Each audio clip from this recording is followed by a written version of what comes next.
Welcome to Designer. Today we're going to be doing a two-screen button toggle demonstration. The first step is to add the secondary screen. We can do this by clicking the plus button next to the gray first screen. On our first screen, we're going to add two buttons, a next and a back button, both of which I've already added to our assets container. You can drag your asset directly into any field to apply that image. You can also copy the URL from one field into another. Using screen actions, we can define that on click, the back button will show screen 2 by sliding screen 2 from the left and then sliding itself to the right.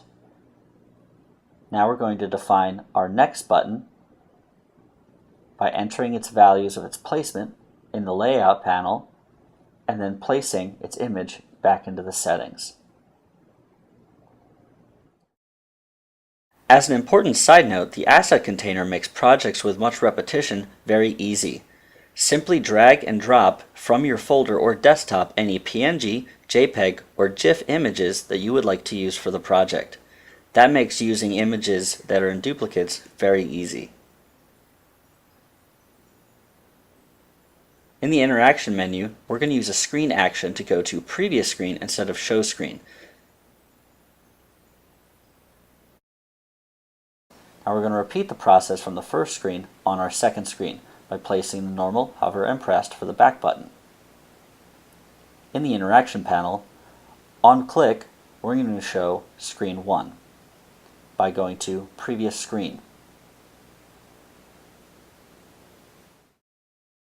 It is important to note that every screen has a natural hierarchy. So an image button that's placed below the background image will appear above it. If there is an image below, it will still exist, but it will not be visible.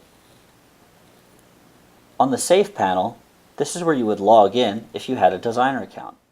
A designer account is always free, and we encourage you to create an account for yourself to try Designer out and see what you think. Next, we're going to click the Preview button to see what our design looks like. As you can see, the next buttons function properly and go back and forward between the pages. Thanks for watching, and as always, you can go to designer.gloto.com for more information.